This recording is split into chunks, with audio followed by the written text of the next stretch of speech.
Welcome back to Good Life and Academia. The thing which I will discuss with you today is Chemistry Smart Syllabus for the year 2020 to 21 by Punjab Textbook Board. बहुत जगहों पे आपने ये बात सुनी है कि भाई हुकूमत ने 50% सिलेबस रिड्यूस कर दिया क्योंकि 4-5 महीने वेस्ट हो गए, लेकिन ऐसा नहीं है। सिलेबस सिर्फ 20 to 30% रिड्यूस हुआ है और स्टूडेंट्स को अभी भी उतनी ही मेहनत करनी पड़ेगी जितनी वो पहले करते थे। हर चैप्टर में से कुछ टॉपिक्स हैं जो कम किए गए हैं। केमिस्ट्री के केस में जो टॉपिक्स कम किए गए हैं वो मैं आपसे चैप्टर वाइज डिस्कस करूँगी।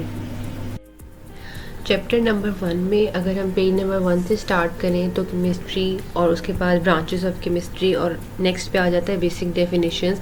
ये सब कुछ आपके सिलेबस में इंक्लूडेड है। आपको मैं डायरेक्ट पेज नंबर 11 पे जंप करने का कहूँगी क्योंकि पेज नंबर 11 तक कोई भी ऐसा टॉपिक नहीं है जो कि स्किप कराया गया इस साल के सिलेबस के लिए। पेज नंबर 11 पे एक छोटा सा टॉपिक है, सेकंड पैराग्राफ में आप देख सकते हैं, how to write a chemical formula. सिर्फ एक ये टॉपिक है जो कि आपने नहीं करना फॉर द ईयर 2020 to 21।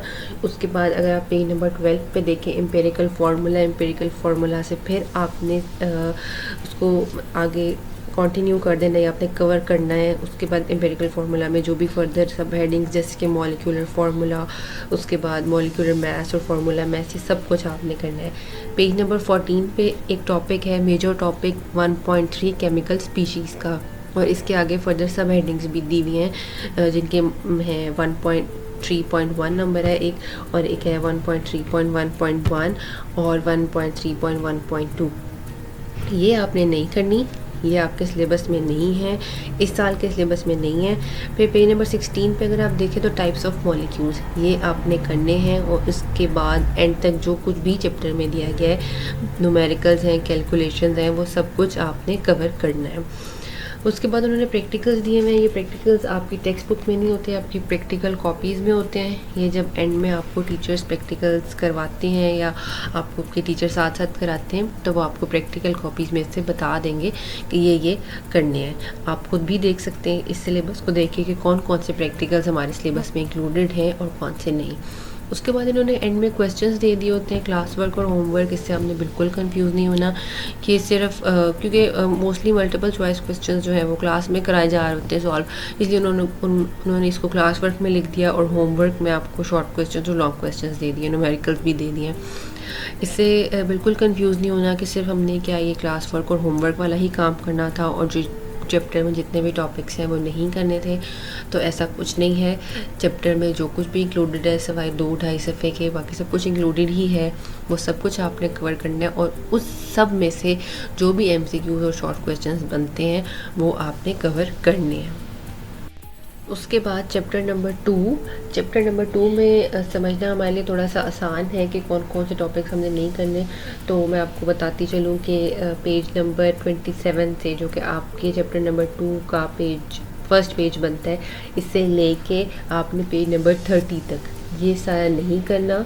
यानी कि रदरफोर्ड एटॉमिक मॉडल से पहले जो भी कुछ है चैप्टर 2 में वो आपने ईयर 2020 to 21 के सिलेबस के लिए नहीं करना, और उसके बाद ये कंप्लीट चैप्टर आपने कवर करना है।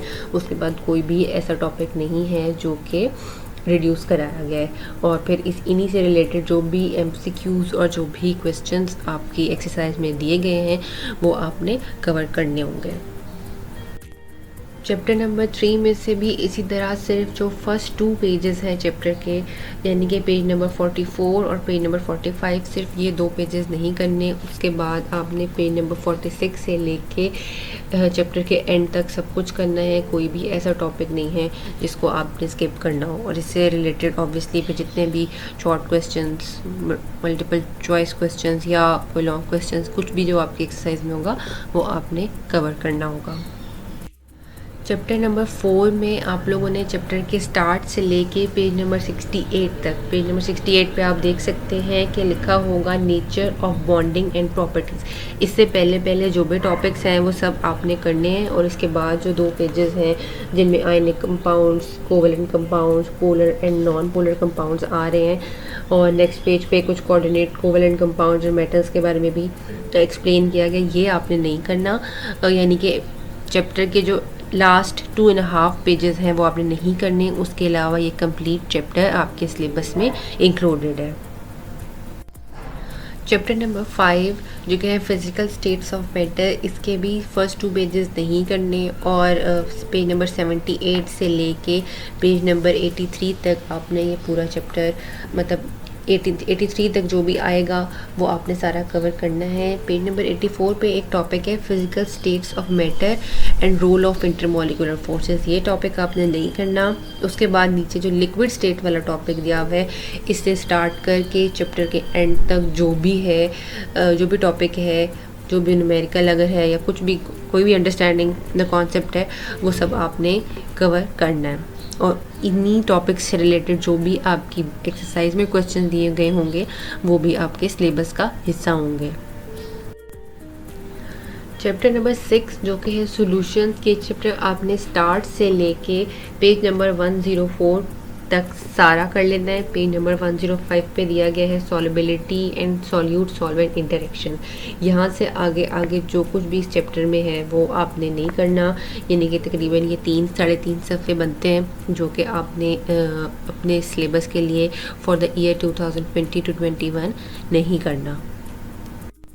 नेक्स्ट चैप्टर है आपका chapter number 7 electrochemistry.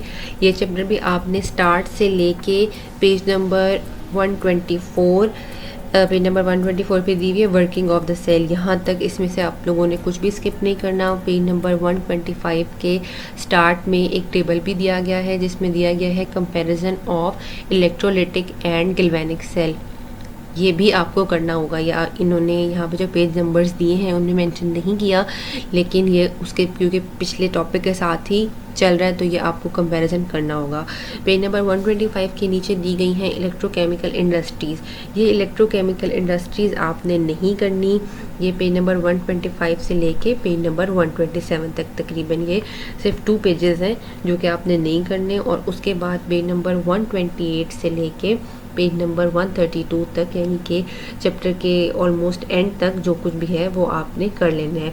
Page number 133 पे कुछ एक्स्ट्रा आपको इन्फॉर्मेशन दी गई है। ये पहले भी कुछ स्टूडेंट स्किप कर देते होते हैं, लेकिन इनमें से क्वेश्चन भी आने का चांस होता है, लेकिन इस साल के लिए ये पेज नंबर 133 इंक्लूडेड नहीं है।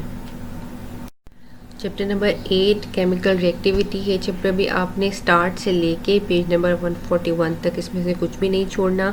पेज नंबर 142 और 143 जहाँ पे आप काफ़ी ज़्यादा टेबल्स देख सकते हैं, सिर्फ ये 2 पेजेस हैं जो कि यहाँ से नहीं करने। फिर आपने पेज नंबर 144 के ऊपर जो use of sodium, use of magnesium और यूज़ ऑफ कैल्शियम दिए हुए हैं ये भी नहीं करने। और इनर्टनेस ऑफ नोबल मेटल से स्टार्ट कर देना है। यहाँ से आपने स्टार्ट करके पेज नंबर 148 तक, पेज नंबर 148 पे जहाँ पे केमिकल इक्वेशन दी हुई है यहाँ तक सारा कर लेना है।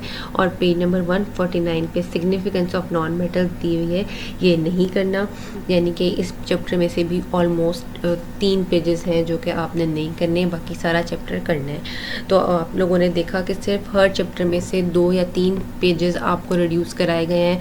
ये हार्डली 1 या 1.5 टॉपिक बनता है जो कि आपने हर चैप्टर में से नहीं करना। तो सिर्फ 20 to 30% ऑलमोस्ट सिलेबस रिड्यूस हुआ है, बाकी सब सिलेबस हमारे करिकुलम का हिस्सा है और हमने कवर करना है। तो आई होप कि आप लोग मेहनत कर रहे होंगे इस सब को कवर करने के लिए, और इंशाल्लाह आप अगर मेहनत कर रहे हैं तो कामयाब भी ज़रूर होंगे। Wish you all a very good chemistry learning experience. 9th class में पहली दफ़ा केमिस्ट्री पढ़ने का मौका मिलता है, थोड़ी सी डिफ़िकल्ट भी लगती है, लेकिन एक दफ़ा आप पूरे सिलेबस से गो थ्रू हो जाएंगे उसके बाद आपको पता चलेगा कि बहुत मुश्किल नहीं है, ये हम कर सकते हैं। इस चैनल को सब्सक्राइब कर लें ज़रूर और इसको दूसरों के साथ ज़रूर शेयर करें, क्योंकि नॉलेज हमेशा स्प्रेड करना चाहिए।